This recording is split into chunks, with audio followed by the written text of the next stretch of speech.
Então, é um prazer rever vocês e ver novas caras.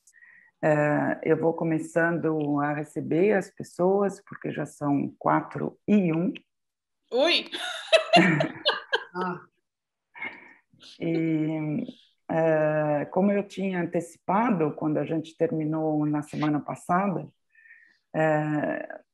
Bolsonaro é tão criativo que nós teríamos novos eventos que certamente mereceriam uma atualização ou uma bifurcação no debate que nos trouxe na semana passada. E tem, enfim, uma continuação do debate que a gente começou a discutir, que é o tema da corrupção e também,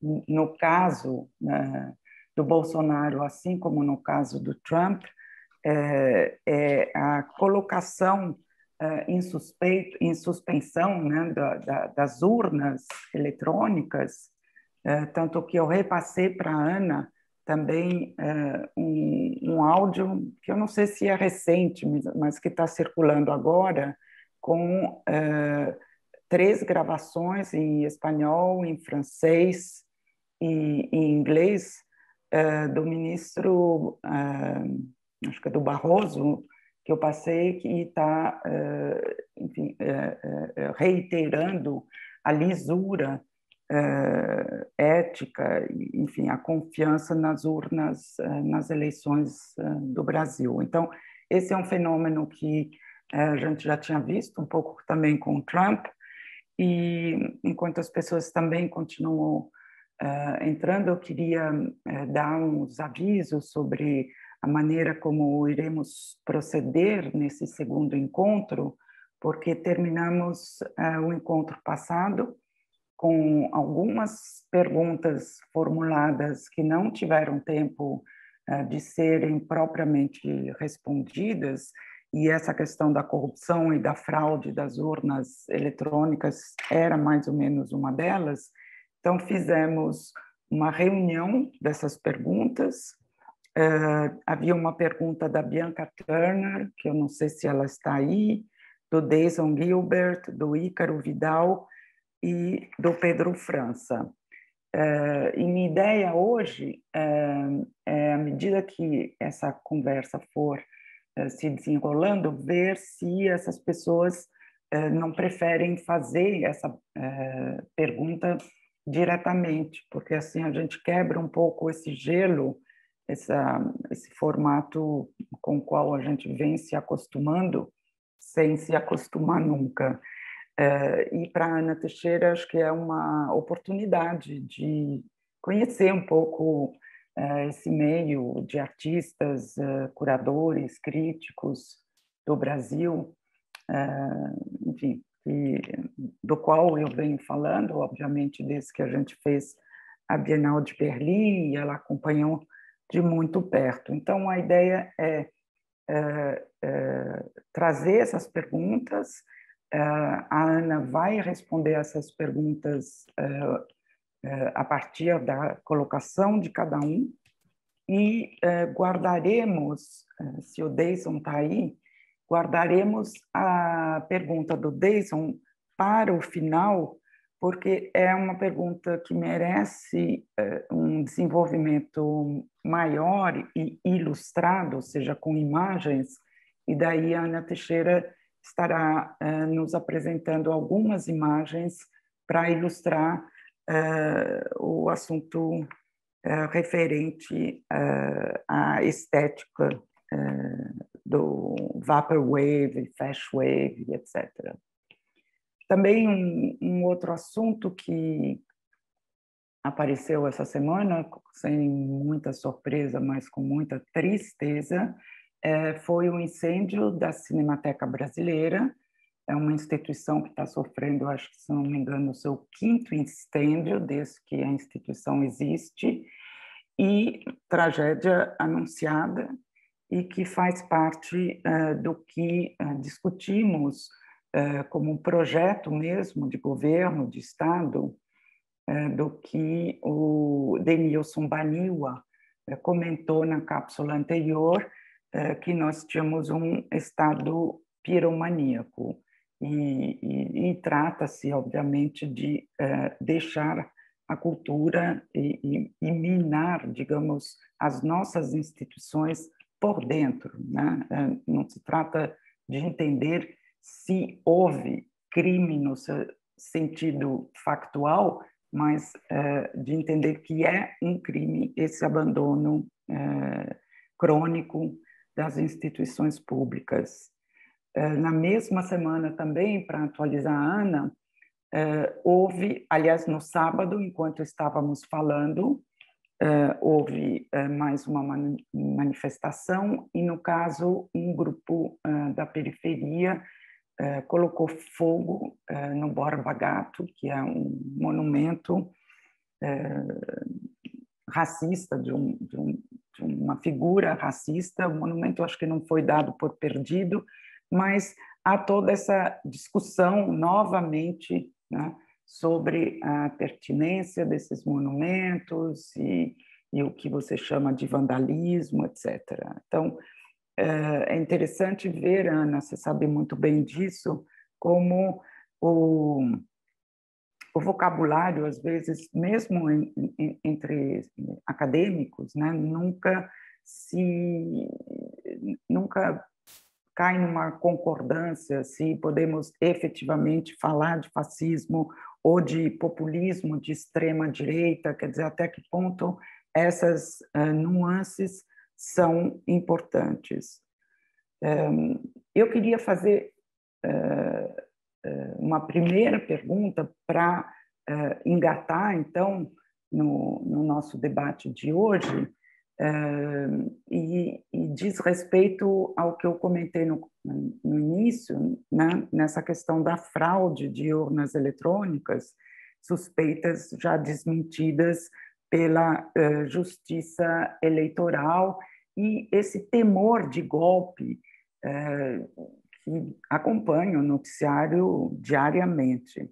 E a pergunta que eu queria trazer para a gente começar é se a gente poderia entender a militarização, né, da máquina administrativa, né, e burocrática brasileira, porque, enfim, no governo Bolsonaro tem... Eu fui pescar numa reportagem do El País, são 6.157 fardados que são espalhados entre diretorias, conselhos administrativos, gerências, etc. E dos 22 ministérios, até a caída do general Pazuello, eram 10 militares, não? Então, minha pergunta é se você vê uma diferença nessa militarização em uma aproximação com a metodologia chavista, do Chaves, e entendendo que um golpe na América Latina se distingue justamente porque, sem o apoio dos Estados Unidos, dificilmente poderíamos entender uma mudança de poder. Até tem teorias de que a própria Dilma, né, teria sido afastada com o apoio do governo Trump na época. Então, eu queria que você falasse dessa estratégia discursiva do Trump e se você vê alguma mudança a partir do momento que não é o Trump que está agora no poder, mas é o Joe Biden. Olá a todos, obrigada por estarem todos conectados ao Zoom no sábado às 11 da manhã. Aqui para nós, pelo menos, é ao meio da tarde, que é um bocadinho melhor. Eu não vejo que a eleição americana vá ter um impacto. Bom, claro que tem sempre algum impacto, mas não vai ter um impacto decisivo na política, na geopolítica americana, porque nunca tem, não é? Tipo, há um consenso em relação ao império que atravessa a esquerda e a direita americana, e de facto não há nenhuma oposição ao imperialismo, a não ser os democratas socialistas da América, mas eles não são, quer dizer, são uma minoria, e embora tenham representação no Partido Democrático, não têm a capacidade de impor a sua agenda. Eu acho que a posição de Dilma não foi só... se lessem os jornais na Europa nessa altura, vocês viam que todo o discurso estava completamente informado por uma relação colonial, não é? Por aquela ideia de que todos no Sul são corruptos e nepotistas, e que, portanto, é óbvio que o presidente do Brasil estaria envolvido em esquemas de corrupção. E eu acho que já disse isso na primeira apresentação. Eu acho que essa retórica, não é? Essa retórica anticorrupção é sempre uma retórica proto-fascista. Isso também foi uma retórica que foi muito popularizada no leste da Europa, tipo, houve imensos movimentos sociais que emergiram de um descontentamento com as políticas as políticas de mercado, não é? Tipo, a forma como o leste foi sujeito a políticas de privatização de uma forma bastante brutal e, sobretudo, de uma forma que deixou a população completamente desprotegida. Aqui também na Alemanha, não é? Tipo, eu acho que os movimentos de extrema-direita na Alemanha também estão muito ligados ao que aconteceu depois da reunificação das duas Alemanhas, porque, sobretudo, em termos de privatização do imobiliário, teve um imenso impacto social. Eu não sei se já referi isso, mas houve mais pessoas deslocadas em Berlim nos últimos 10 anos pela gentrificação do que na Segunda Guerra Mundial, ou seja, a quantidade de pessoas que foram deslocadas pela gentrificação é maior do que a quantidade de pessoas que foram deslocadas na Segunda Guerra Mundial. É claro que todas estas questões são questões interessantes porque nunca são vistas, não é? Tipo, todas estas questões de pressões económicas e pressões financeiras nunca são vistas como parte de uma gramática política ou como formas de violência política. E porque eu não estou a par exatamente do caso que a Lisete mencionou, ou seja, eu não estou completamente a par do que é que está a acontecer neste momento no gabinete do Bolsonaro. Eu se calhar vou aproveitar para ligar esta pergunta à primeira pergunta, que é a pergunta da Bianca. Não sei se a Bianca quer fazer a pergunta ela própria, se ela está aqui, eu estou a ver. Olá? Oi, bom dia. Oi.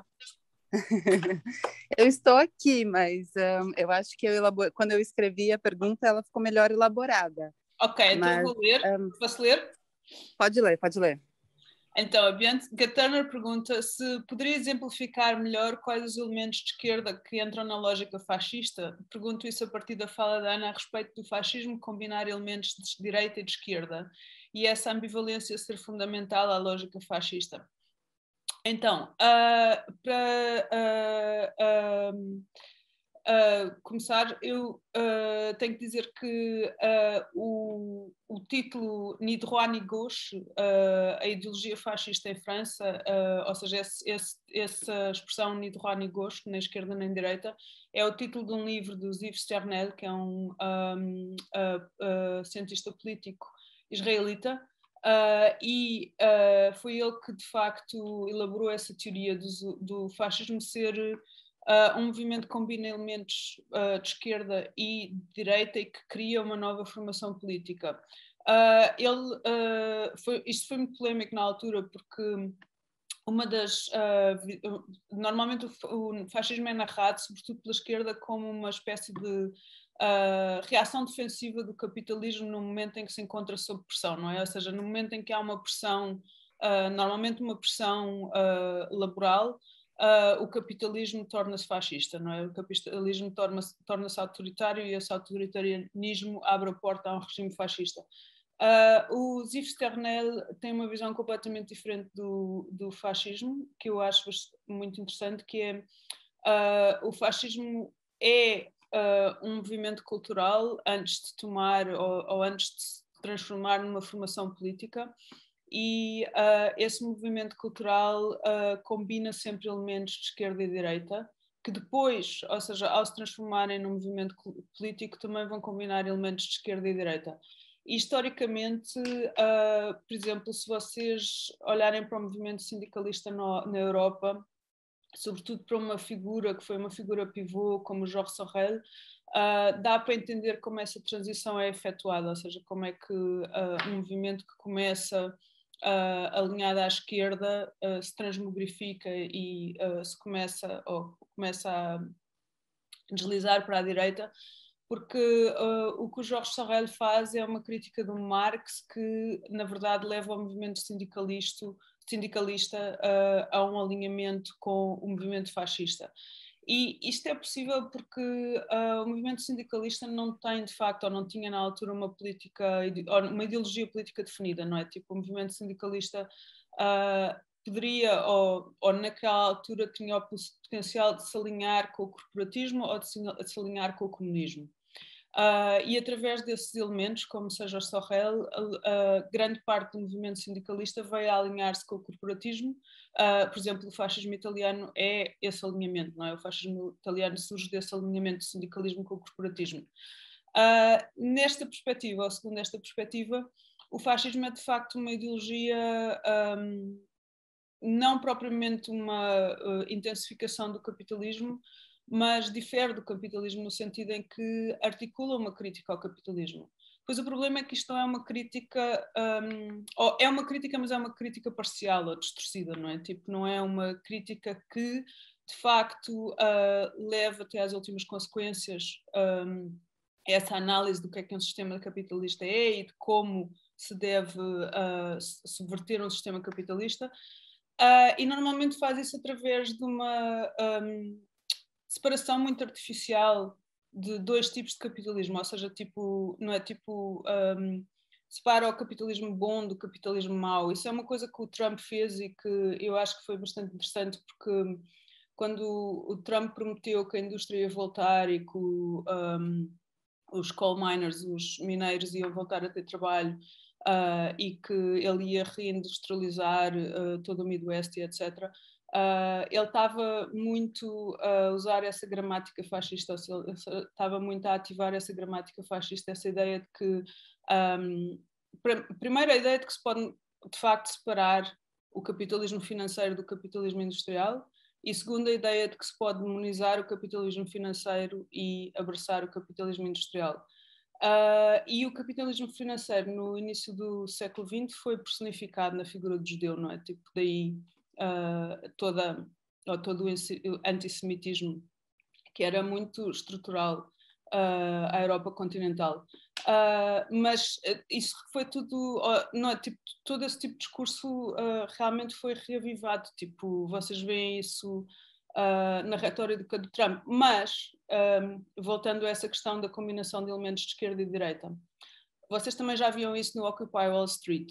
E eu tenho vários amigos que estiveram pessoalmente envolvidos no Occupy Wall Street e que escreveram artigos que foram publicados em jornais e em outras revistas sobre isso, e que de facto observaram que o Occupy Wall Street não começa como um movimento que tem uma definição política alinhada à esquerda, mas como um movimento que combina elementos, inclusive neonazis, não é? E combina grupos neonazis com grupos anarquistas, com uma quantidade de outros grupos. O Occupy Wall Street depois de facto adquiriu, ou de certa maneira, um certo discurso de esquerda tornou-se prominente ou tornou-se o discurso dominante do movimento e de facto o Occupy Wall Street conseguiu como é que se diz, trazer uma agenda de esquerda e de certa forma criar uma plataforma para uma agenda de esquerda. Mas é assim, não é um dado, como é que se diz, é contingente, não é? Depende de como é que esses movimentos evoluem. Na Europa houve um movimento social em França que eu assisti pessoalmente à origem, que é o Gilets jaunes, e o Gilets jaunes começou como um movimento monárquico, ou seja, neomonárquico, em que os manifestantes, que eram sobretudo rurais, adotaram as bandeiras da monarquia, ou seja, com a flor de lis, para rejeitar a Revolução Francesa e para rejeitar o Estado laico republicano. Neste momento o Gilets jaunes tornou-se uma plataforma muito diversificada e que também representa muitos movimentos de migrantes, de comunidades minoritárias. Então, é assim, isto só para dizer que não há de facto... eu também não tenho esse tipo de cinismo ou pessimismo de dizer que todos os movimentos sociais vão tornar-se fascistas mais tarde ou mais cedo. Não é necessário que isso aconteça, mas há sempre uma potencialidade e eu acho que é sempre preciso estar muito atento à forma como esses movimentos se expressam, não é? Qual é a retórica que de facto toma conta do movimento. Tendencialmente, quando começam a adotar como plataforma política questões de corrupção, questões de limpeza, questões ou seja, quando a retórica, de certa forma, começa a dirigir-se ou a ser organizada por um esquema que se refere a questões de energia, falta de energia, enfim, começa a adquirir uma certa... começa a adquirir essas características protofascistas ou criptofascistas que depois tendem a desenvolver-se num movimento que de facto tenha características fascistas. Há uma outra pergunta que eu achei super importante. Não sei se querem dizer alguma coisa agora ou se eu continuo.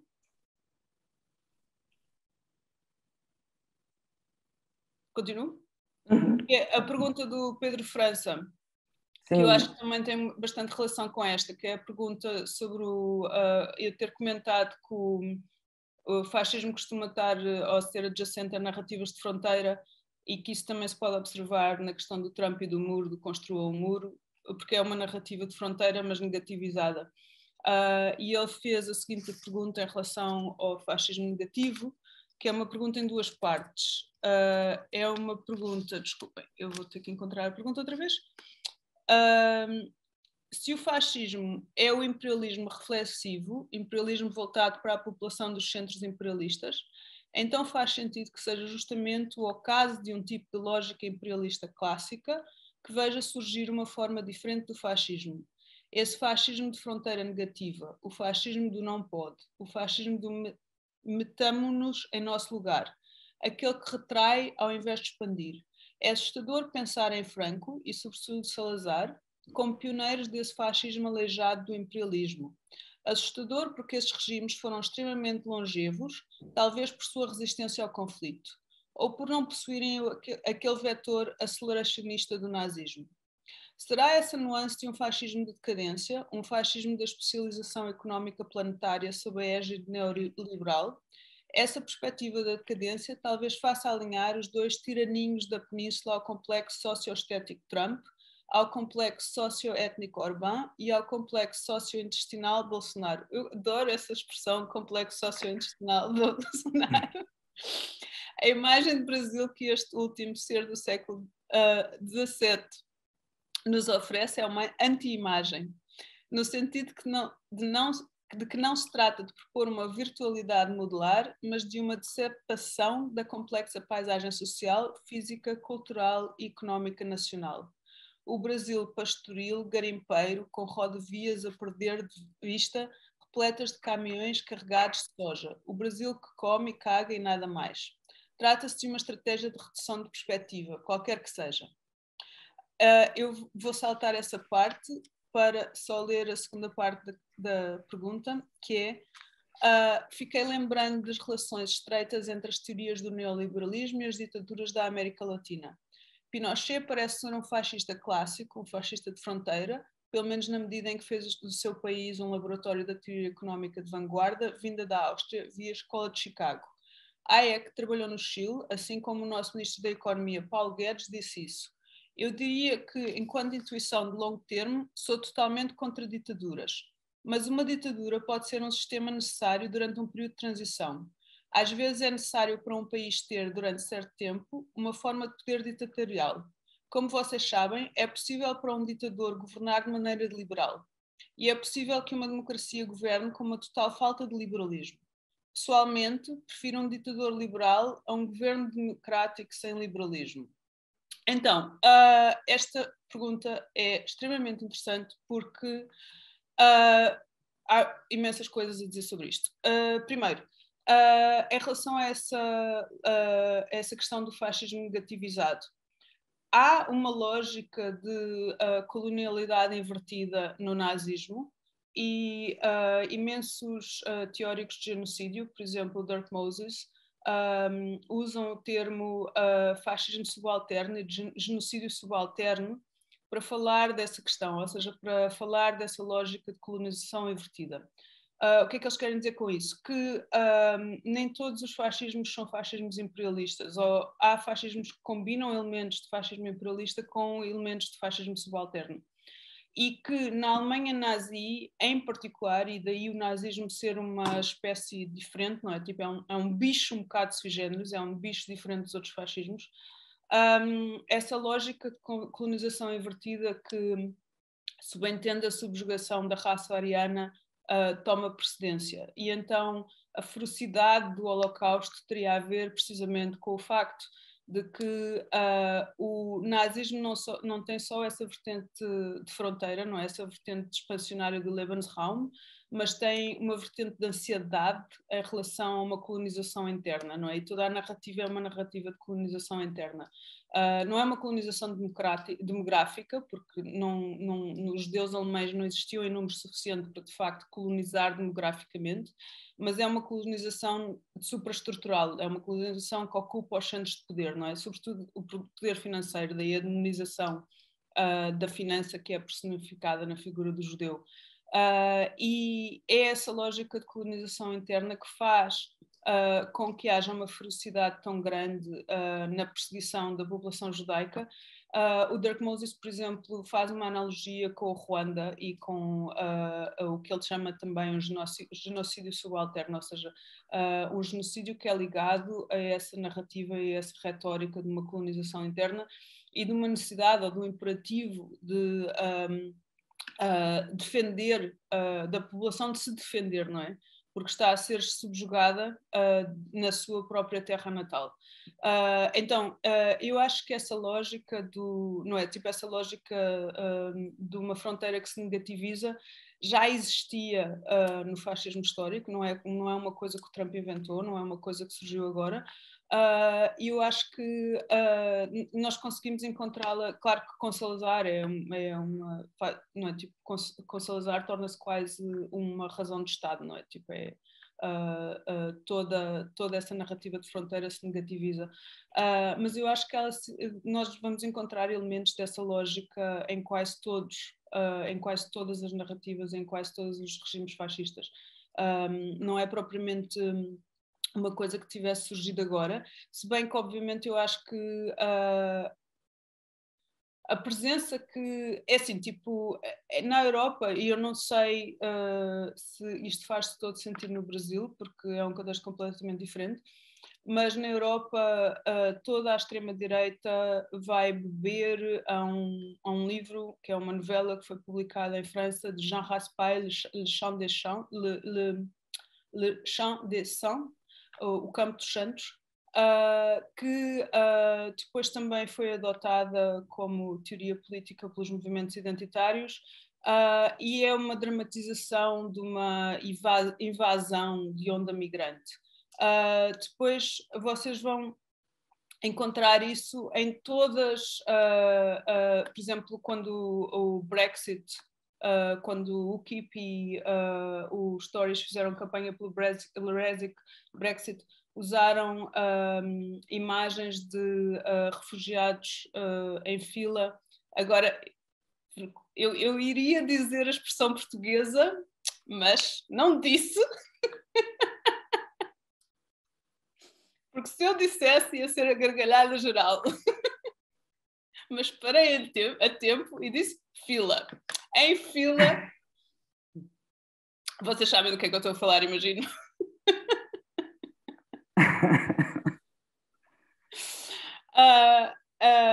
A fazer fila na fronteira da Croácia, e essa imagem foi adotada pelo UKIP para aqueles posters que diziam breaking point, ponto de ruptura. E em França também toda a retórica da Front National é à volta dessa ideia de substituição demográfica, não é? E genocídio branco. Então, em inglês, The Great Replacement, não sei se vocês estão familiarizados com essa expressão, mas também foi uma das expressões que surgiu à volta da eleição do Trump, não é? The Great Replacement, e a ideia de que as elites estão a tentar fazer uma substituição ou transformar a população de forma radical e demográfica, ou seja, tipo substituir a população étnica por grupos étnicos diferentes, que não sejam grupos étnicos brancos. Então, isso tornou-se de facto uma campanha muito presente no panorama político europeu. Não sei, tipo, Lisete ou Mirtes talvez possam dizer alguma coisa sobre isso no Brasil, sobre se essa questão de substituição demográfica ou de... Porque assim, nos Estados Unidos também, não é, tipo, se tornou um ponto muito saliente nessa retórica da extrema-direita e não sei se lembram daquele vídeo de Charlottesville, o que...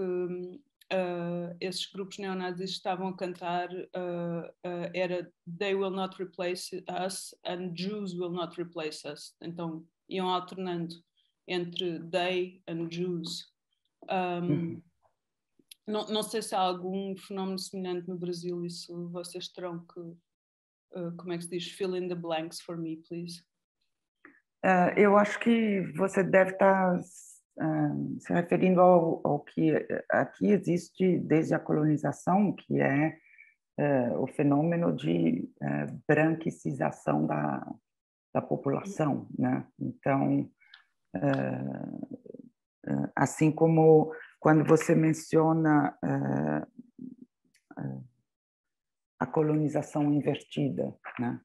Então, eu tenho a impressão que há uma autoconsciência apenas recente disso, inclusive nos círculos acadêmicos, né, de entender que essa miscigenação foi um mito que só serviu para embranquiçar sim, a população.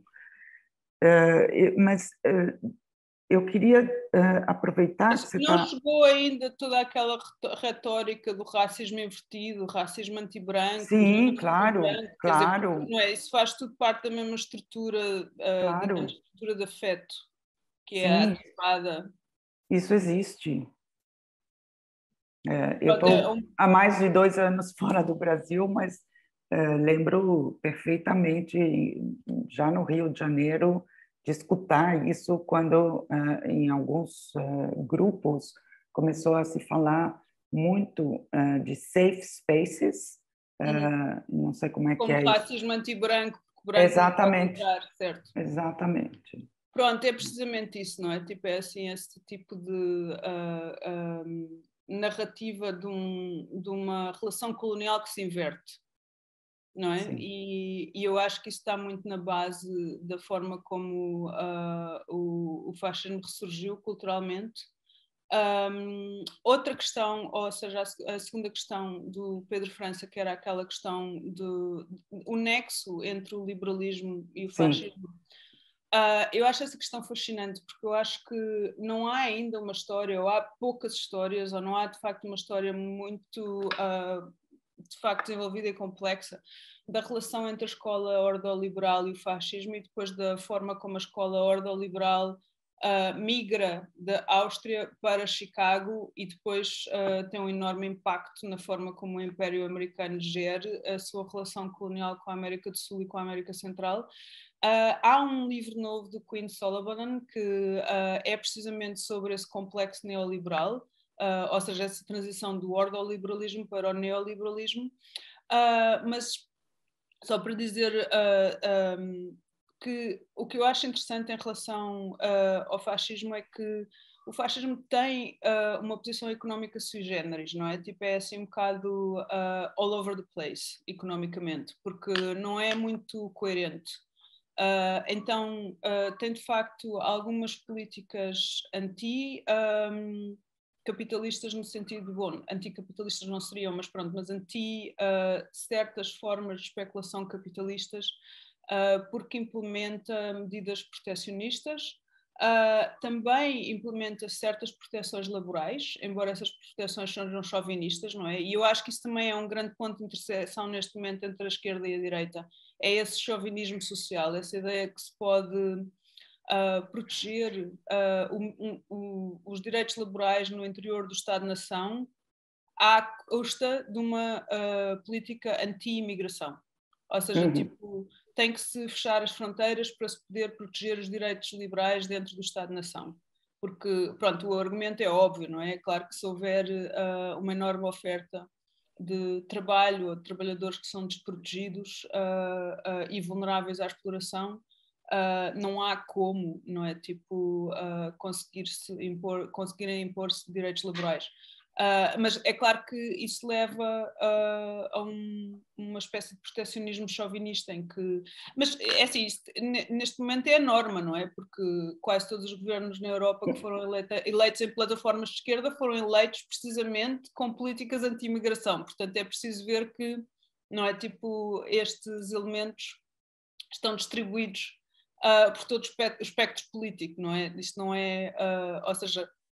racismo e colonialismo não é propriamente uma característica só da extrema-direita, não é? Tipo, aliás, diria que no que toca a essas questões não há esquerda na Europa, porque não há de facto uma presença colonial de monta na esquerda europeia que seja de facto significativa. Há aqui uma pergunta: as narrativas de conspiração de uma elite, como aquela liderada por Jorge Soros, correm direto pelos grupos bolsonaristas. Certo. Pois, eu acho que isso também é uma expressão, ou como é que se diz, uma rearticulação dessa ideia da personificação da especulação financeira na figura do judeu, não é? Jorge Soros, claro que é um alvo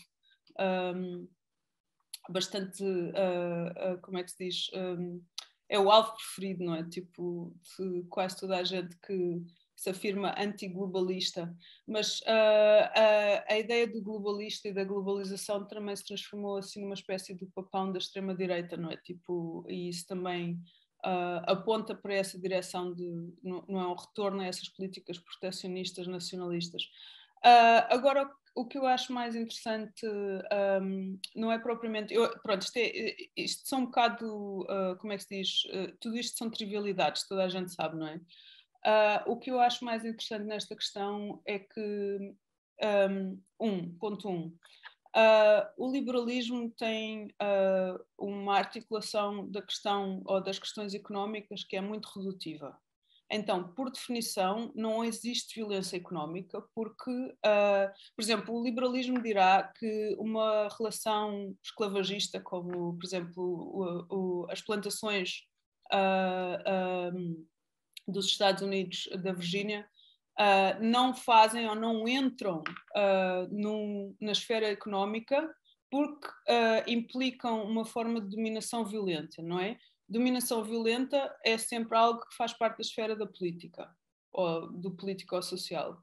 A esfera económica é só a esfera do mercado, ou seja, essas relações só entram na esfera económica no momento em que o algodão ou a cana-de-açúcar, ou seja o que for, vai ser transformado em stocks e vai ser e vai entrar no stock exchange, não é? Ou seja, quando adquire um preço no mercado e quando entra nesse sistema de oferta e procura. Então, o problema, não é? Tipo, o problema da forma como o liberalismo, à partida ou de uma forma preemptiva, impede que se fale de violência económica, faz com que o fascismo possa ser visto como uma reação não da esquerda, mas uma reação da direita, em relação a esse isolamento ou a esse reducionismo da esfera económica, sendo que o fascismo, como agenda económica, tem precisamente ou principalmente a subjugação de todas as questões económicas a um projeto político, ou seja, tem precisamente responder ao liberalismo de uma forma em que a economia passa a ser sempre subserviente a um projeto político. E o Hitler, por exemplo, isto é uma coisa que é citada muitas vezes, o Hitler ter dito que a única característica do nosso programa económico é nós não termos um programa económico. Pronto, o que eu queria dizer com isso é que nós privilegiamos um programa político, nós não temos de facto uma agenda económica por si, não é? Tipo, a nossa agenda económica tem que servir, ou existe ao serviço de um programa político. Mas há outro aspecto do liberalismo que também eu acho que não é suficientemente abordado, que é o liberalismo clássico não defende a delegação de direitos, mas a alienação de direitos. Ou seja, o liberalismo clássico não pressupõe que há uma relação entre o governado e o governante de delegação de direitos, como uma democracia parlamentar, mas uma relação de alienação de direitos em que no momento em que esses direitos são alienados, não podem ser recuperados, não é? Ou seja, esses direitos foram alienados, passam a pertencer ao soberano. E o único direito, que não é propriamente um direito, porque não é formulado como tal, que resta ou que sobra aos governados que alienaram os seus direitos é o direito de ir embora, ou seja, é o direito de deixar esse espaço e a sair do espaço que é, como é que se diz, ocupado ou designado por esse soberano. Isso é uma questão que parece técnica ou abstrata, mas que neste momento tem uma presença política muito saliente, porque eu não sei se vocês sabem o que é uma GovCorp. É um modelo governamental, ou um modelo de governamentalidade que está a ser construído. Existem várias GovCorps neste momento espalhadas pelo planeta. Algumas são ou estão a ser instaladas em ilhas artificiais, num processo que se chama seasteading, e isto é um dos muitos projetos políticos que a indústria de Silicon Valley está, de facto, não só a patrocinar, mas, como é que se diz, privilegiar politicamente. E a ideia de uma GovCorp, GovCorp é um paraíso ordoliberal. A ideia de uma GovCorp é que só os shareholders ou stockholders é que têm direitos, os stakeholders não têm direitos. Ou seja, isto é uma reversão a um sistema pré-democracia parlamentar, no sentido em que só aqueles que têm acesso à propriedade é que têm direito de representação política. Por exemplo, bom, enfim, a situação que era vigente na Europa quando só os proprietários de uma certa classe social tinham direito à representação parlamentar e as classes operárias ou as classes laborais, já para não falar de mulheres racializadas, etc., não tinham representação parlamentar. Então, todas estas propostas não só existem neste momento, como existem, têm uma projeção política considerável, são adjacentes a várias experiências, como seja, por exemplo, o Bitcoin, não é? Que é uma experiência de privatização da moeda, que também era um projeto da Escola Económica Austríaca. A privatização da moeda sempre foi uma das preferências económicas da Escola Austríaca. Todas essas propostas voltaram, não é? Tipo, e não só voltaram como, por exemplo, o Trump, não o Trump propriamente, porque o Trump não tem capacidade intelectual para, de facto, desenvolver um projeto, mas certos elementos da administração do Trump, como o Stephen Miller, como o Steve Bannon, estavam muito investidos nesse tipo de projetos. E o BuzzFeed, a uma certa altura,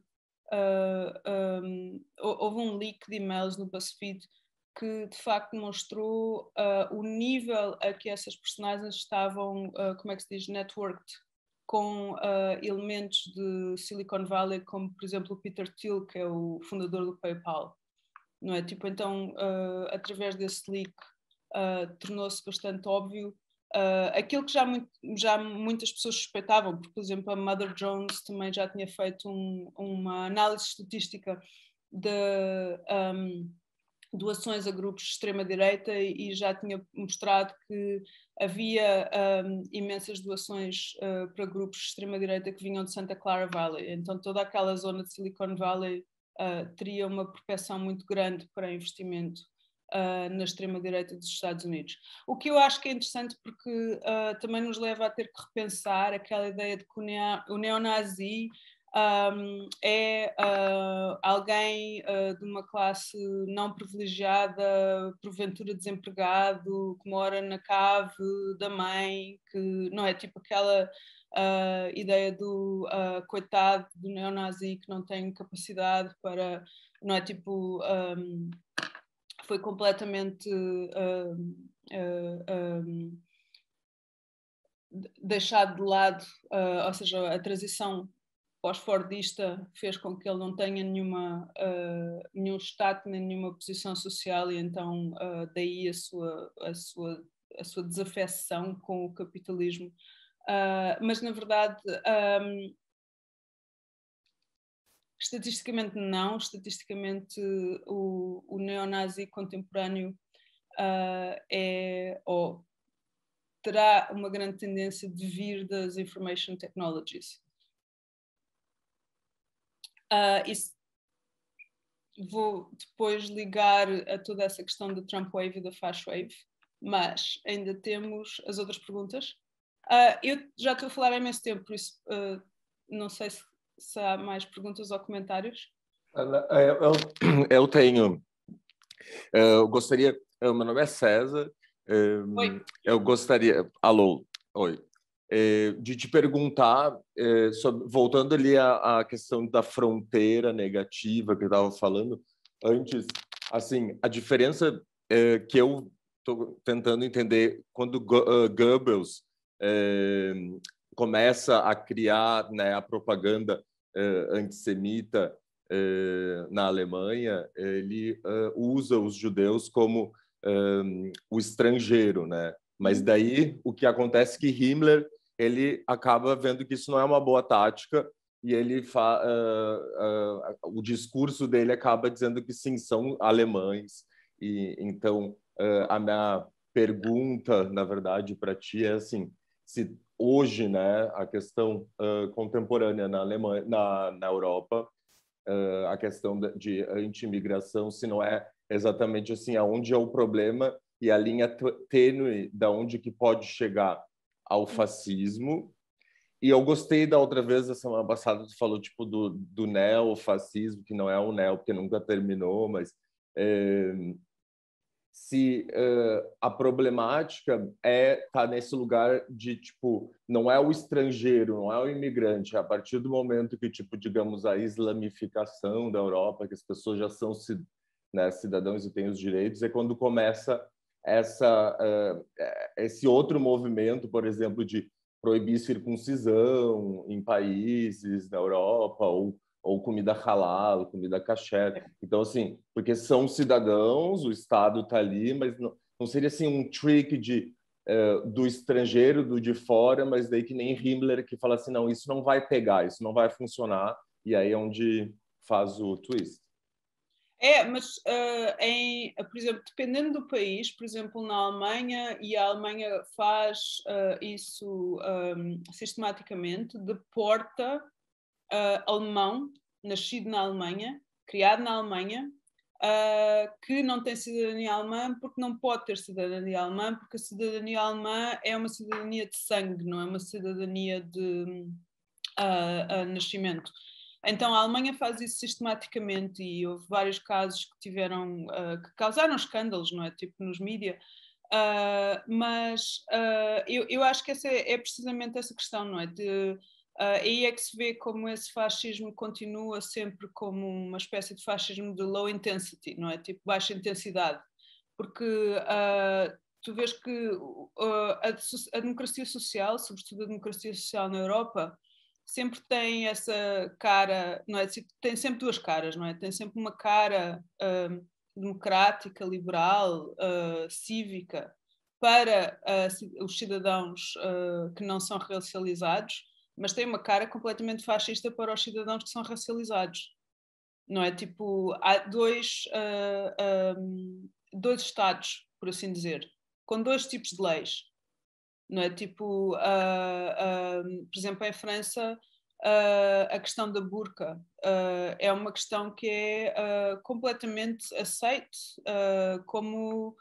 Eu acho que isso é uma questão que completamente normaliza essa tendência fascista do Estado, porque na verdade está-se a dizer que o Estado tem o direito de interferir na forma como certos grupos exprimem as suas convicções religiosas. Ou seja, o Estado tem direito de facto, legislar contra esse tipo de expressão, contra esse tipo de religiosidade.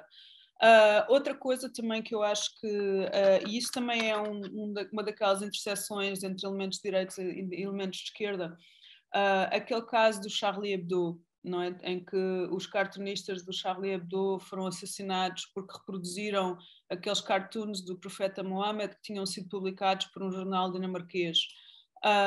Foi transformado numa plataforma pró-liberdade de expressão e pró-liberdade artística, que na verdade é uma plataforma que só visa manter a hegemonia de um certo discurso e manter a hegemonia institucional branca, porque na verdade o que se esconde, o que está a ser, o que esse discurso está a mascarar é uma forma de racista, uma forma de racismo islamofóbico, não é? Tipo, é uma forma de islamofobia. É uma forma de dizer à população francesa de origem islâmica que não tem os mesmos direitos ao espaço público e que não tem os mesmos direitos no espaço público. Lisette está a dizer que não. Lisette.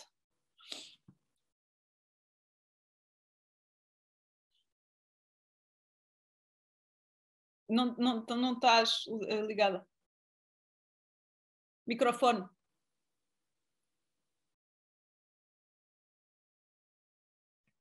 Sim. Não, eu acho que você acaba misturando. Eu entendo que o caso de Charlie Hebdo possa efetivamente ser cooptado por um outro movimento de islamofobia, mas quando você fala de liberdade de expressão é que minha cabeça começa a mexer, porque, afinal de contas, há uma radicalização, né? Quando você leva à morte toda uma redação, eu fico um pouco... não sei, eu não sei se esse exemplo é bom, porque eu acho que os movimentos são, por natureza, cooptados cada vez mais. Quer dizer, você vai para a rua junto com tua turma para fazer, para declarar alguma coisa, mas do teu lado você tem um outro grupo que está usando essa mesma marcha com outros interesses. E eu não consigo ver a islamofobia a partir desse exemplo. O que eu mas quero é assim, dizer. mas esse exemplo é fundamental para se perceber a islamofobia na Europa, porque há e tem havido desde há muitas décadas uma campanha de violência retórica e visual contra a população de origem islâmica, que tem como objetivo que haja uma resposta, ou seja, tipo, é uma espécie de, como é que se diz, self-fulfilling prophecy. Tipo, provoca-se, humilha-se e ofende-se para quando essa minoria responde-se dizer vocês vejam bem como é que eles são, não é? Eles, claro que não têm capacidade de viver numa civilização secular como a nossa. Não têm capacidade de viver numa república civilizada. Vejam bem como eles são violentos. Então há toda como é que diz, uma maquinaria de violência estrutural cujo objetivo é precisamente provocar a população a responder de formas igualmente violentas quer dizer, igualmente violentas nunca serão, não é? Porque claro que estamos sempre a falar de uma posição completamente assimétrica, não é? Mas que depois funcionam como uma espécie de prova, não é? De que, de facto, essa população tem tendências violentas. Eu acho que o David Graeber, antes de morrer, publicou um texto super interessante sobre a estrutura do bullying, não é? Ele disse que é claro que eu estou a generalizar aqui porque ele estava a falar de casos mais específicos, mas ele diz que o bullying, o que o bullying faz é cria uma espécie de drama moral em que a maneira como a vítima responde é usada retroativamente para justificar a agressão à vítima. E eu acho que o caso do Charlie Hebdo faz parte desse complexo cultural que na Europa é fundamental para perceber como é que se marginaliza, ostraciza, como é que se antagoniza uma minoria e como é que depois se usa sempre a forma como essa minoria responde. E assim, isto não é para dizer que... é claro que eles entraram, os irmãos Calibali entraram numa redação e mataram uma data de gente a tiro, quer dizer, ninguém está a dizer que isto não é horrífico e violento, não é? Tipo, não, that's not the point. Mas há uma quantidade de respostas a essa violência estrutural que são elas também terrivelmente ou horrificamente violentas e que depois continuam a alimentar toda essa maquinaria, todo esse complexo, não é? Tipo, e eu acho que fundamentalmente essa questão do Charlie Hebdo funcionou um pouco como o César estava a falar da relação do Goebbels com a propaganda antissemítica. A propaganda antissemítica era uma constante, não é? Tipo, era uma espécie de lugar comum na Europa e não só na Alemanha nazi. Tipo, propaganda antissemítica havia em todo o lado, tipo, sobretudo em França. La libre parole, e aí, pronto, essa questão da liberdade de expressão mais uma vez se torna uma questão saliente. A Libre Parole publicou e durante décadas editoriais uns atrás dos outros completamente, horrificamente antissemitas, sobretudo na altura em que o caso de Dreyfus foi a tribunal, e todo o argumento da Libre Parole era precisamente que falar francamente era uma característica do povo franco, não é? Ou seja, a livre expressão, a franqueza é uma característica nativa do povo francês e a dissimulação, ou seja, isto tem uma relação com toda esta retórica contemporânea contra o politicamente correto, porque a dissimulação é uma característica do povo judeu, não é? E a relação com a retórica contemporânea é que, mais uma vez, temos que insistir na liberdade de expressão e na liberdade de não, como é que se diz, obedecer ao politicamente correto.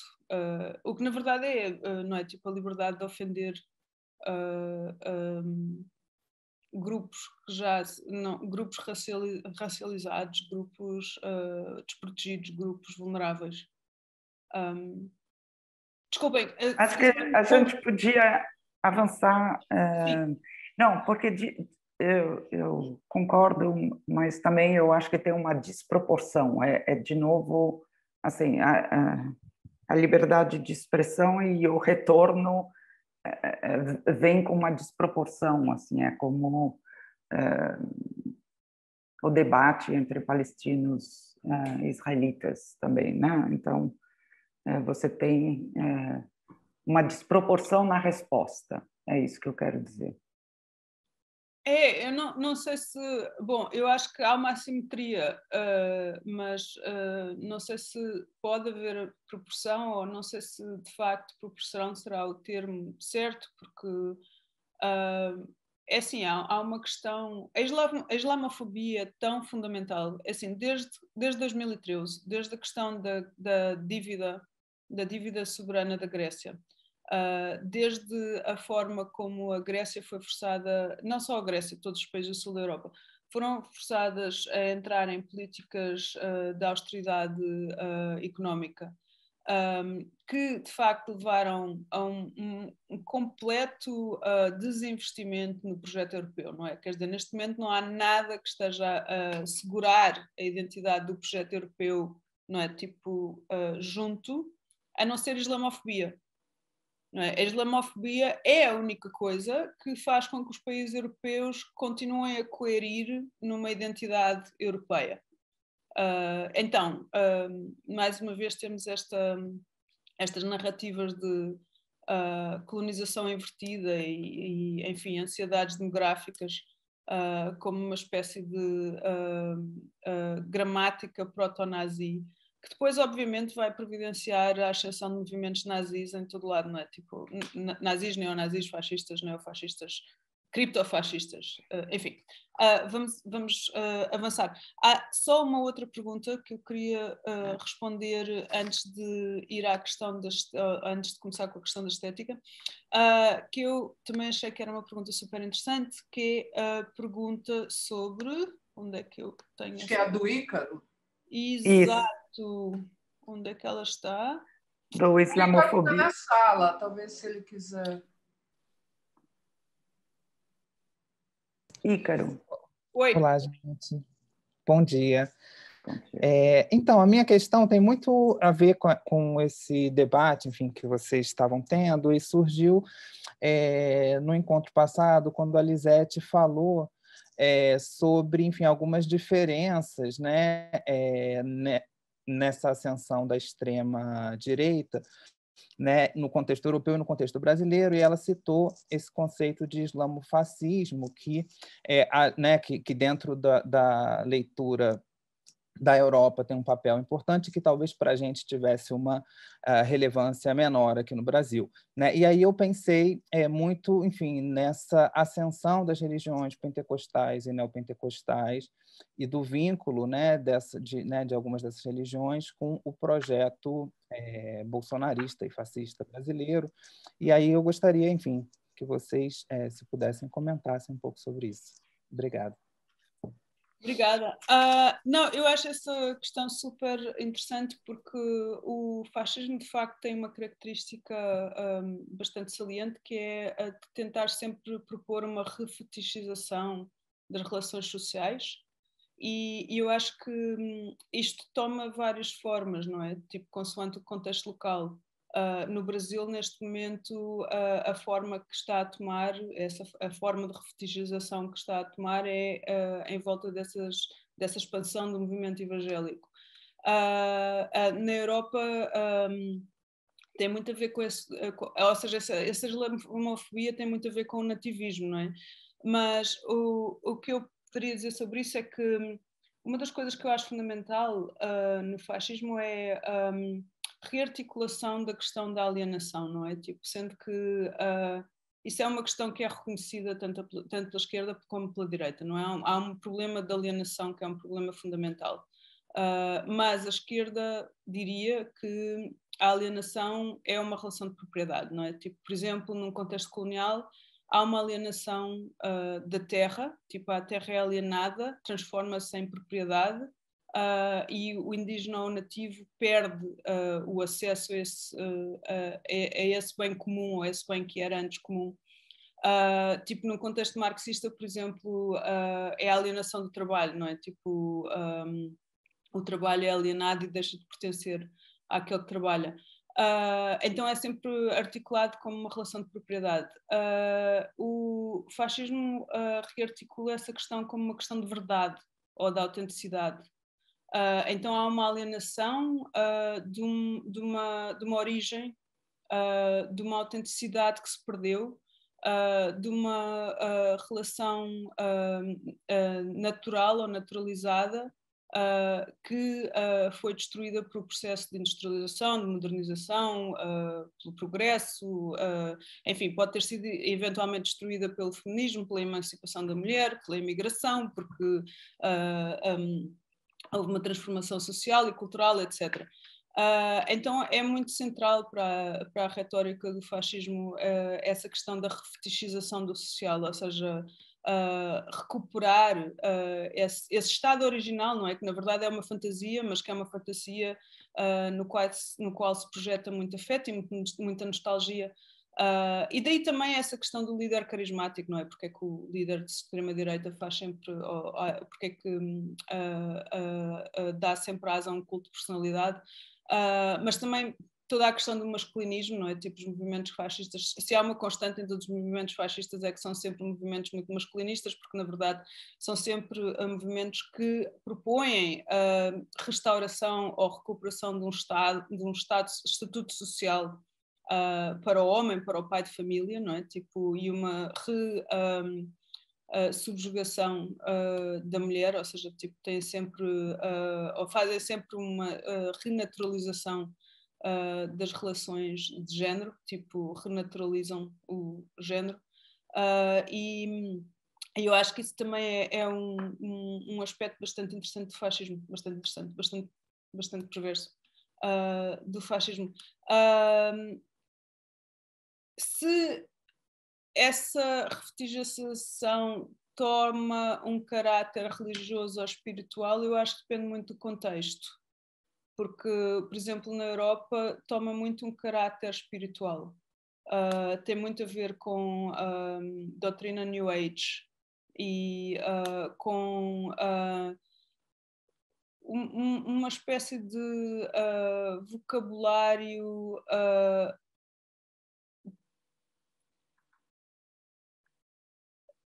não propriamente religioso, no sentido em que não há de facto uma... não sei se conhecem, há um texto muito interessante de Colin Crouch chamado The Cultic Milieu. Não sei como poderia traduzir cultic, o milieu do culto, ou cultico, que eu acho que é muito interessante para se entender esse espectro cultico, que na verdade não tem esse tipo de estrutura organizacional de uma religião, não é? É uma coisa muito mais informe, mas cria um certo fórum em que uma relação cultica emerge, e não só emerge, mas que adquire características de movimento político.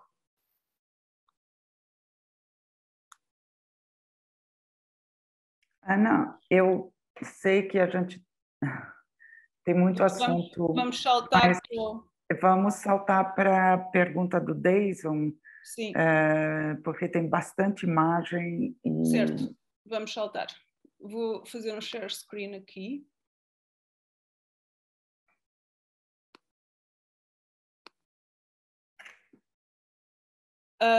Então, eu queria começar por dizer que uma das características mais salientes desta nova direita, aquele movimento que foi, ou que se tornou conhecido como alt-right, foi precisamente a adoção de uma expressão estética muito particular. E, por muito particular, eu quero dizer o oposto disto que eu estou a mostrar aqui. E isto que eu estou a mostrar aqui é um quadro que foi pintado pelo John Naughton, foi adquirido pelo Sean Hannity da Fox News e oferecido ao Trump como forma de celebrar, como presente para celebrar a sua eleição. E houve uma grande especulação na altura e toda a gente disse, ok, aqui temos a estética da era Trump, aqui é que vamos ver qual é a estética deste novo movimento de direita. Não é? Que é uma coisa muito neoclassicista, muito figurativo, muito conservador, exatamente aquilo que se estaria à espera, não é? Porque há um bocado aquela imagem, ou nós continuamos a ter muito aquela imagem do Entarta-Kunst e da hostilidade que o movimento nazi tinha às expressões modernistas. Então, na altura estas imagens circularam e toda a gente achou que, pronto, isto iria ser a estratégia estética oficial, ou a doutrina estética da era Trump.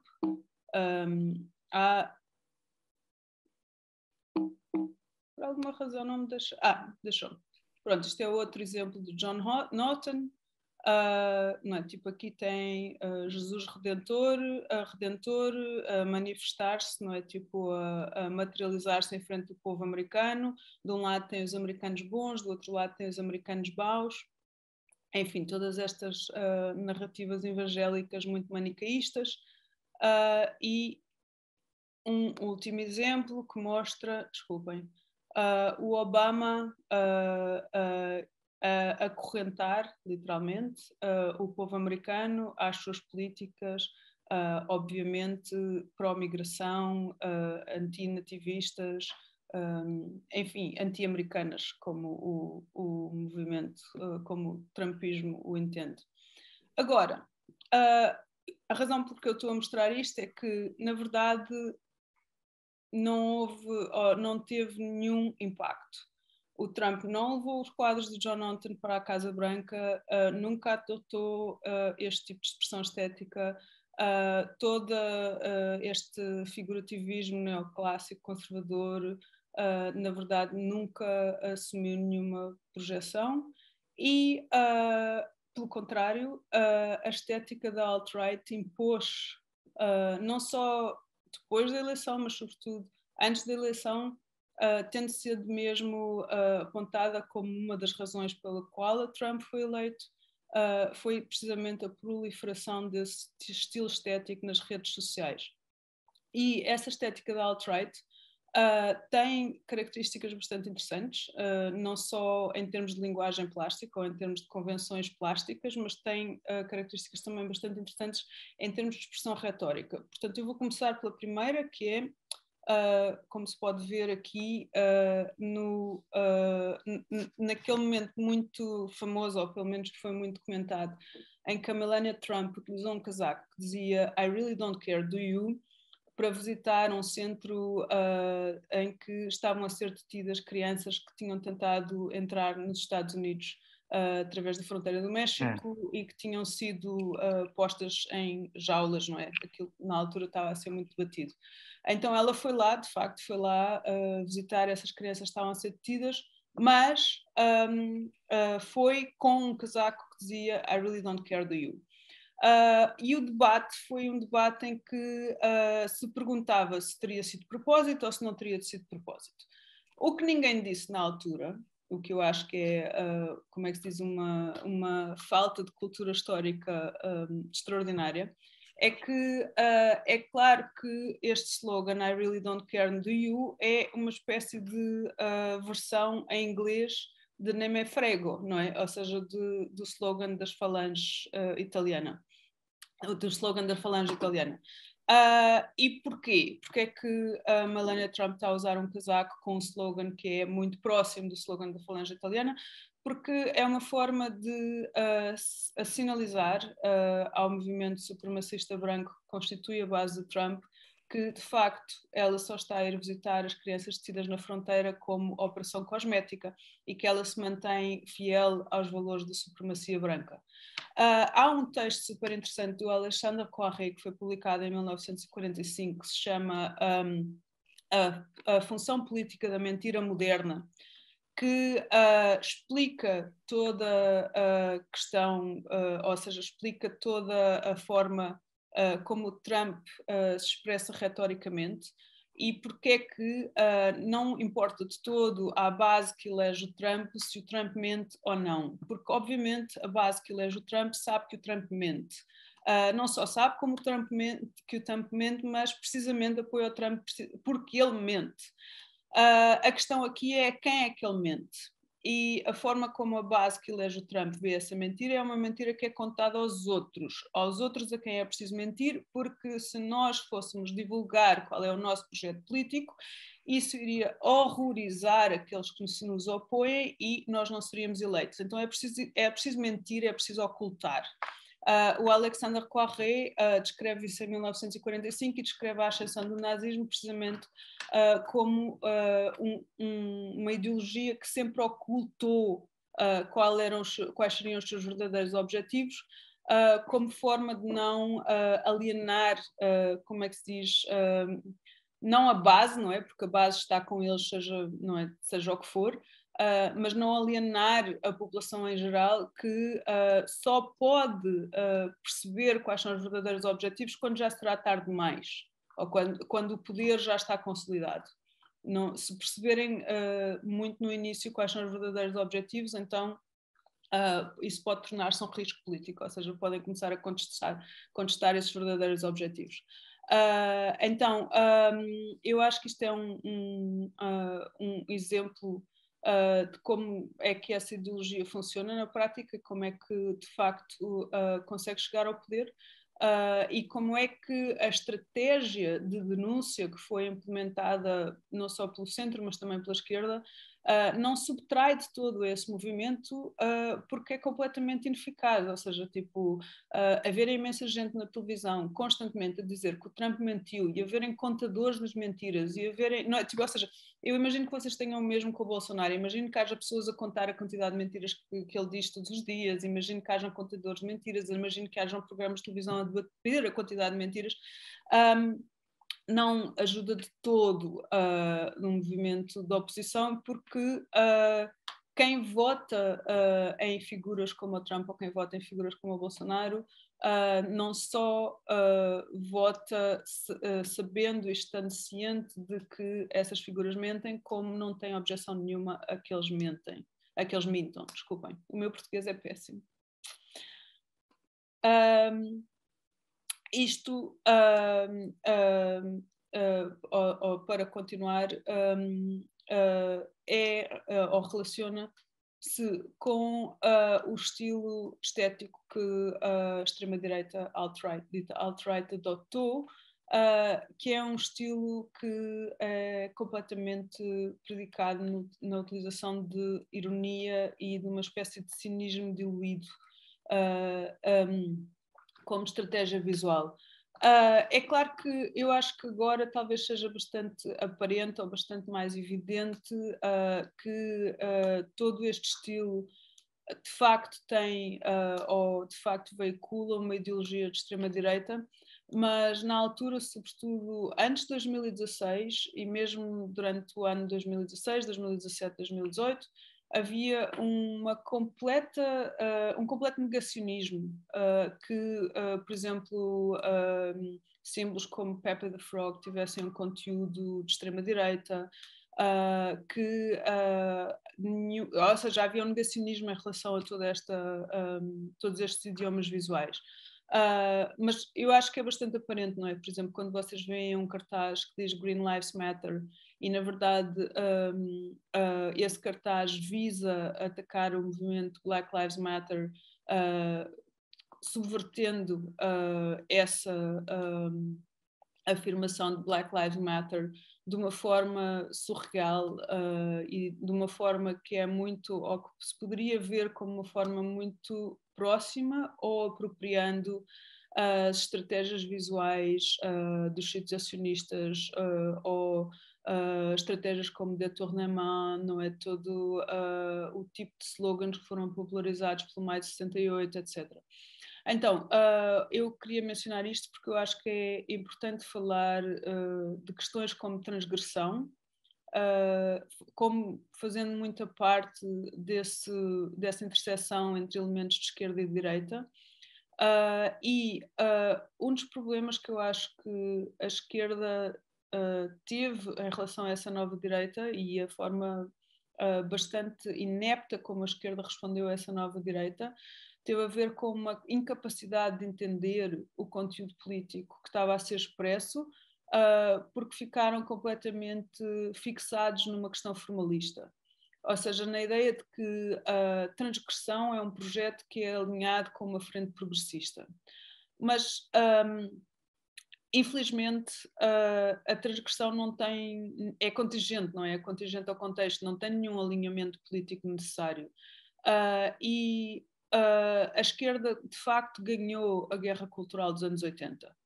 E a esquerda, de facto, impôs um programa social progressivo, não é? Ou seja, nós temos, de facto, feito ganhos sociais consideráveis nas últimas décadas.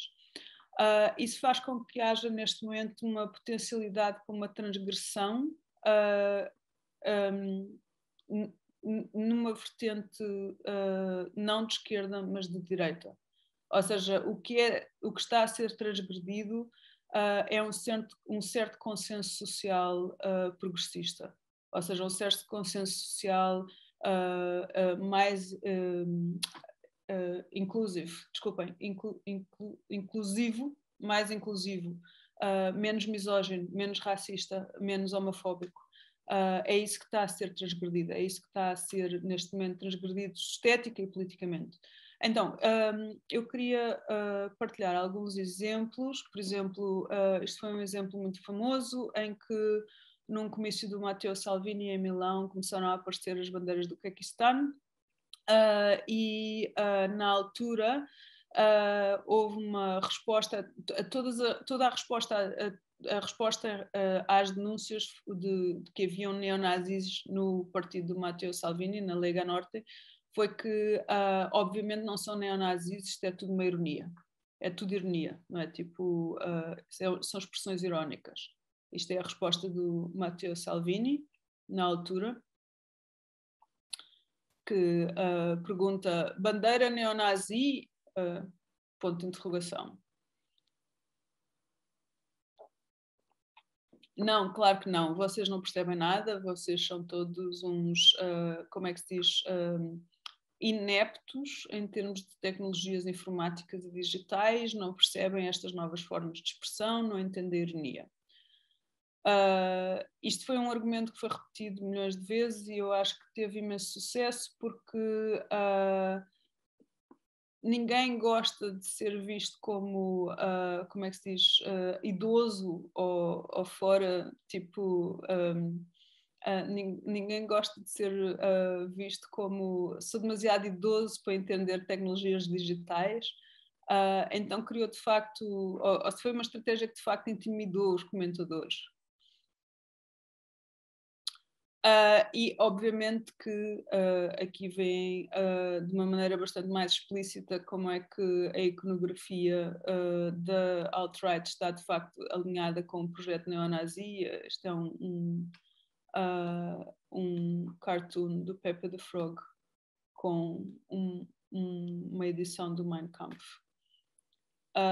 Este é outro desses ícones que na altura circularam, os cartoons manga com Make America Great Again. Esta é outra expressão dessa, como é que se diz, ironia. Ou seja, a forma como a ironia veicula um certo projeto de extrema-direita, ao mesmo tempo mantendo sempre uma relação ambivalente com esse projeto. Esta fotografia é verdadeira, isto é a Taylor Swift na festa de anos de uma outra estrela pop, eu esqueci-me do nome, com um DJ ao lado dela. É claro que a Taylor Swift depois negou através do seu publicista que ela disse que nem sequer tinha reparado que ele tinha uma suástica desenhada na t-shirt, mas por coincidência ela tem no vestido as iniciais JH, que significam Jew Hater em ciclos neonazis.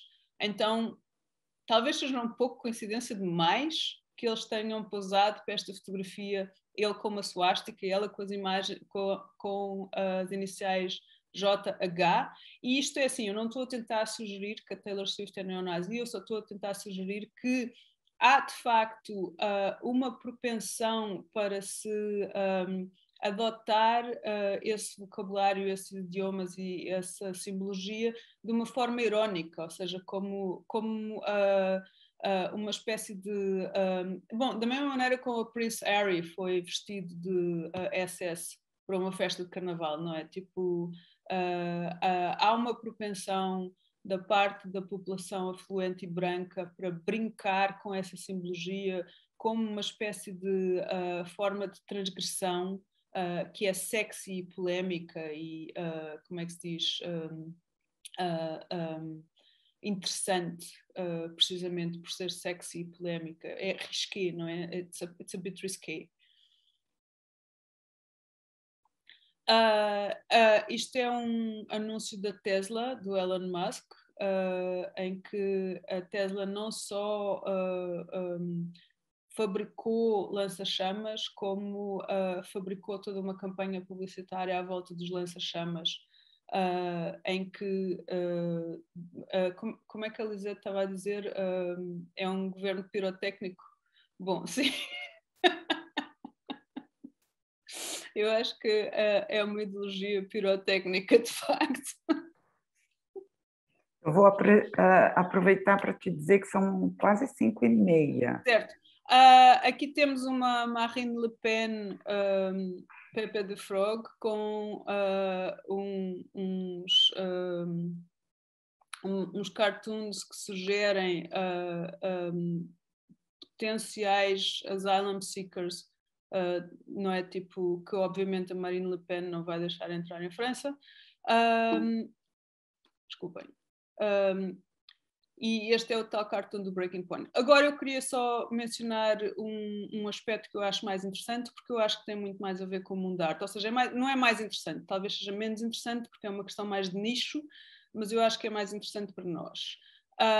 Houve na altura uma galeria em Londres chamada LD50 que foi denunciada nas redes sociais como estando a organizar simpósios supremacistas brancos e neonazis. Aqui também tem outro screenshot em que não só descrevem a questão dos simpósios que foram organizados, como têm uma coleção de artigos que esse blog publicou em protesto aos protestos que foram feitos contra a galeria. Ou seja, tipo, isto é a reação aos protestos que foram feitos, organizados pelos alunos da Goldsmiths em Londres, que cercaram a galeria e que de facto forçaram a que a galeria acabasse a galeria acabou por fechar as portas porque os alunos da Goldsmiths protestaram, né?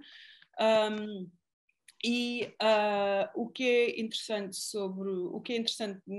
neste caso, e o que é interessante na forma como este caso foi narrado, é que não só em revistas de arte contemporânea como a Frieze, mas em jornais ditos de esquerda, como o Guardian, houve várias pessoas que publicaram artigos, pessoas que não são de todo neonazis, eu estou a dizer pessoas tipo comentadores neoliberais, que publicaram artigos que defendiam a galeria, dizendo que é preciso defender um espaço de liberdade de expressão e de liberdade artística e que uma galeria de arte tem o direito de ter uma liberdade absoluta em relação à sua programação, porque é um espaço privilegiado precisamente para, ou seja, é um espaço que existe precisamente para propiciar essa liberdade absoluta e que, portanto, não se pode infringir nessa liberdade absoluta. Ou seja, o argumento é que não faz sentido criticar uma galeria de arte pelo tipo de conteúdo político que pode ser adjacente às escolhas estéticas que a galeria faz, porque se o fizermos nós vamos infringir na liberdade artística ou na liberdade de expressão dos artísticas, que é uma liberdade absoluta. Eu estou só aqui a mostrar também um screenshot de um artigo do Nick Land, publicado noutro blog de extrema-direita que se chama Alternative Right, em que Native tem um outro tipo de cor no header, porque faz parte do movimento etnonacionalista nos Estados Unidos. Estou só a mostrar este screenshot porque eu não sei se vocês conhecem o personagem e se alguém aqui está familiarizado com o Nick Land, mas o Nick Land continua a ser um teórico extremamente importante não para a extrema-direita, mas para, por exemplo, um movimento neomarxista na Grã-Bretanha, figuras como o Mark Fisher publicaram vários textos sobre o Nick Land em que dizem ou afirmam que o Nick Land é o filósofo mais importante do século XXI. Então, há uma, como é que se diz, uma base de apoio, de admiração pelo Nick Land, que de facto é transversal à esquerda e à direita, a meu ver, de uma forma muito problemática, mas é um facto. Este é um póster da Bienal de Atenas em 2018. A Bienal de Atenas adotou não só essa retórica de transgressão como essa iconografia visual da alt-right e fez toda uma edição da Bienal precisamente à volta destes tropos. Depois podemos falar disto com mais atenção, mas eu agora vou só passar pelas imagens rapidamente. Isto é um póster do Yud-Sus, que foi um dos filmes mais populares que foram circulados durante o período nazi na Alemanha, em que vocês podem ver a semelhança da representação dessa figura do, como é que se diz, judeu, que tem características fisionómicas muito acentuadas ou muito exageradas, como por exemplo neste outro póster em que se pede aos cristãos alemães para salvarem a Áustria, não é? Ou seja, tipo, é um póster pró-invasão no momento que precedeu a invasão alemã da Áustria. Eu vou saltar, depois voltamos a este. Isto só para dizer que a ironia tem sido ou tem tido uma função central na popularização da alt-right, porque há uma incapacidade da esquerda de entender esse tipo de expressão irónica como veiculando um conteúdo de extrema-direita, porque de facto continua-se a entender de forma, eu acho que bastante conservadora neste momento, a expressão irónica como uma expressão que é nativa a um projeto de esquerda ou que de facto é alinhada com um projeto de esquerda.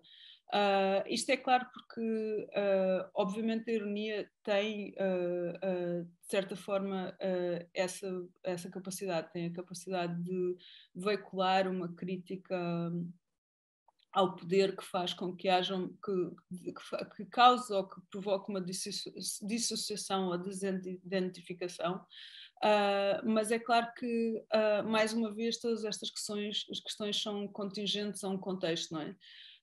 E outra questão aqui que eu gostava de referir é que há uma iliteracia histórica em relação às estratégias retóricas e visuais do nazismo e do fascismo, porque há um bocado aquela ideia de que todas as expressões do nazismo e do fascismo eram super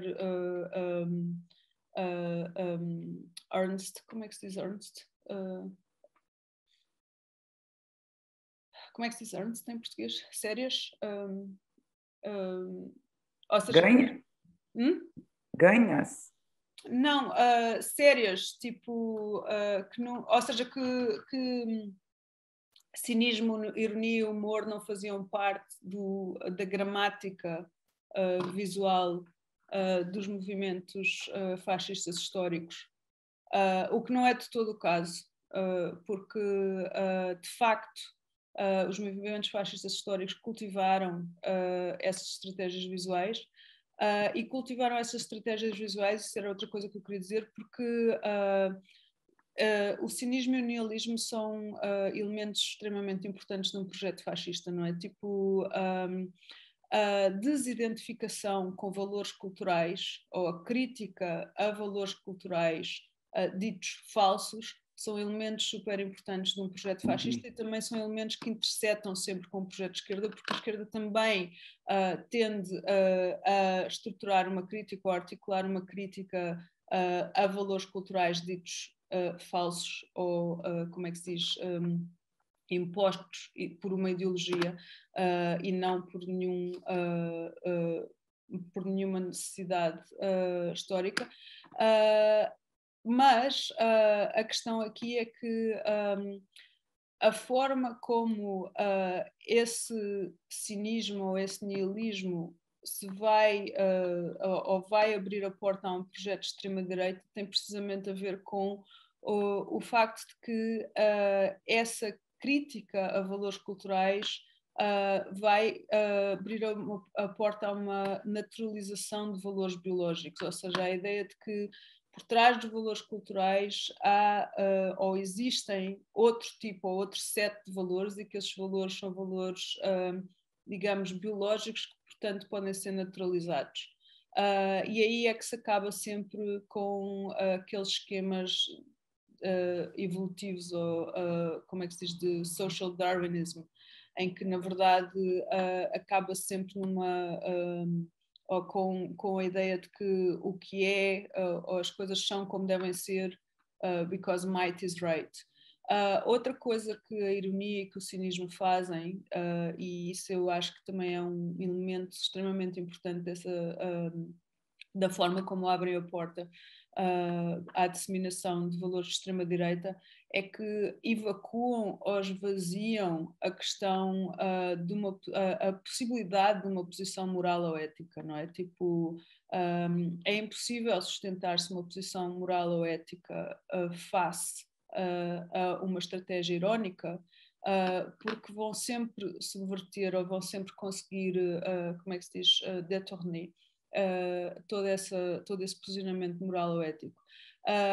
O problema aí, mais uma vez, é que quando se adota isso em termos de estratégia política, aquilo que na verdade se está a propiciar é a manutenção do status quo, não é? Porque se preemptivamente fecha a porta a qualquer alternativa ético-política, acaba-se sempre com uma naturalização do status quo ou com uma legitimação de uma hegemonia que já está em existência ou que já existe.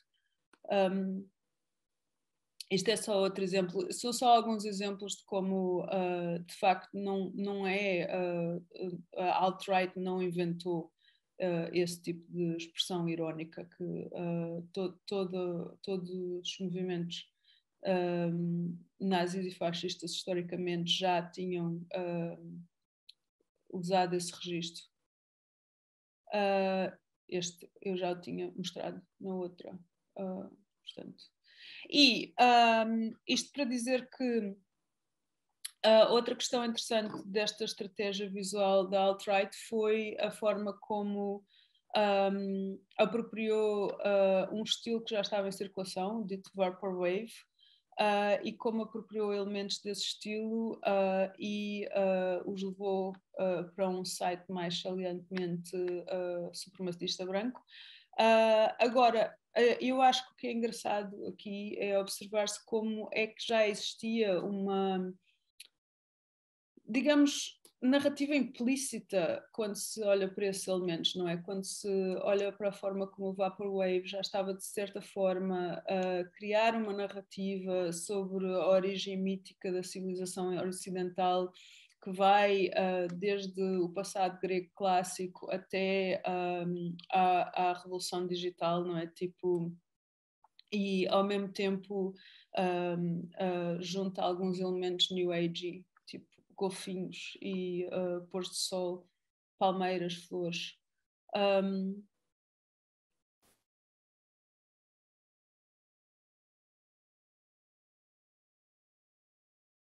Estes são vários exemplos de Vaporwave, ou seja, desse estilo original.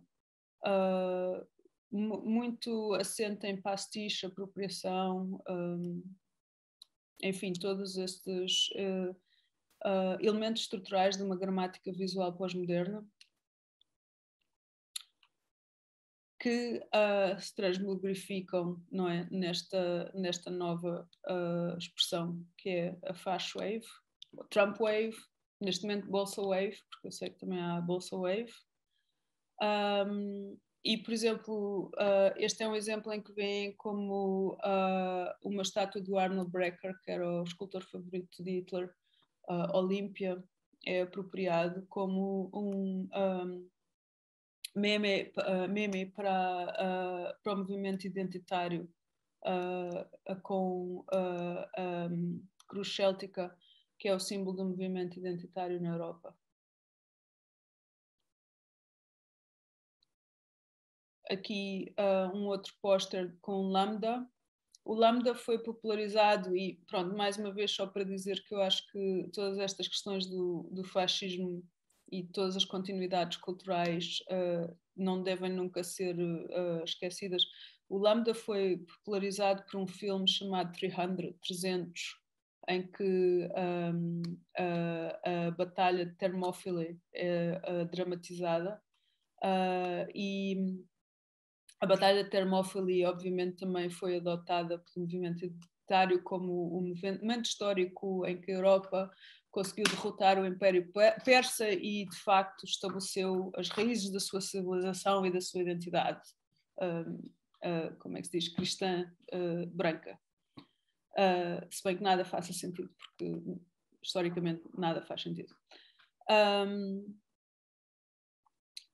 Este é o que nós usamos na divulgação do nosso...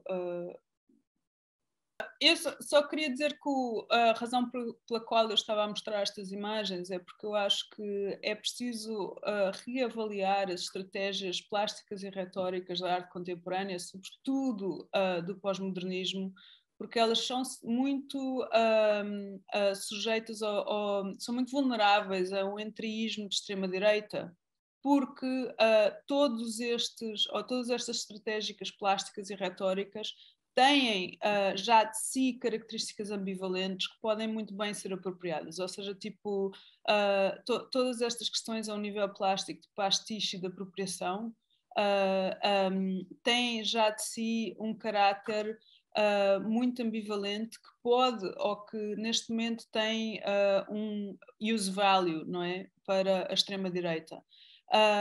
Mas também retoricamente, não é? Porque eu acho que o público da arte contemporânea foi treinado para reconhecer a afirmação como uma modalidade crítica, não é? Sobretudo através da popularização da pop.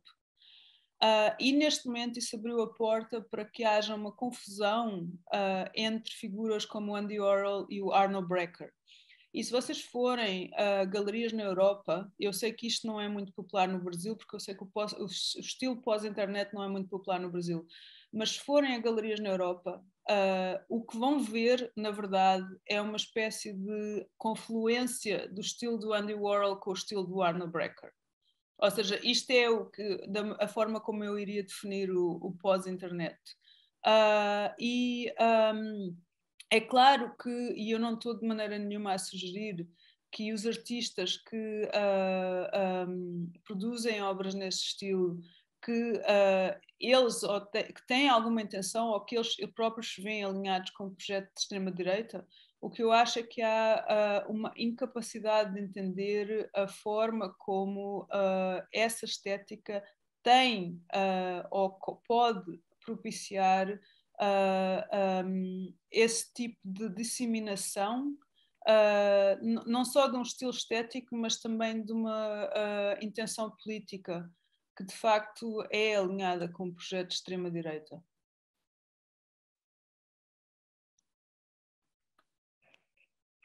Muito obrigada, Ana.